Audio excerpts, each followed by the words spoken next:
ఓం శాంతి. శరన్నవరాత్రుల్లో భాగంగా ఈరోజు శివశక్తి స్వరూపిణి శ్రీ అన్నపూర్ణాదేవిని ఆహ్వానిస్తూ ఈరోజు జగన్మాత శ్రీ అన్నపూర్ణాదేవిగా దర్శనమిస్తుంది. అన్నం సర్వజీవనాధారం. అన్నదానం కంటే మరో దానం లేదంటారు. మరి అన్నంను వ్యర్థం చేయడం కంటే మరో పాపం లేదని గ్రహించాలి.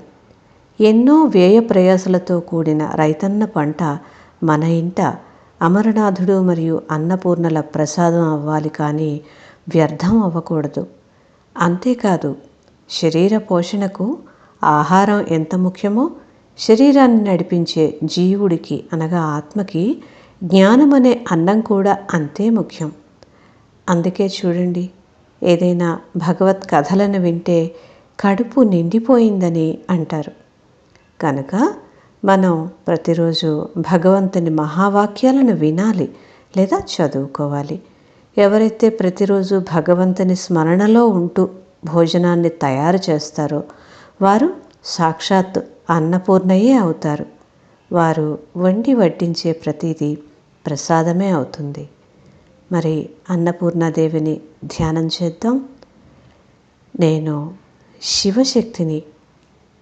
భగవంతుని స్మరణలో ఆహారాన్ని వండుతూ అన్నపూర్ణగా అవుతున్నాను.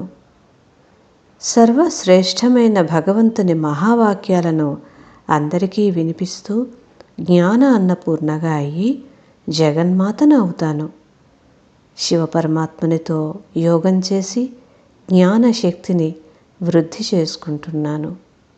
నేను శివశక్తిని. సదా జ్ఞానశక్తి స్వరూప భవ. ఓం శాంతి. ధన్యవాదాలు.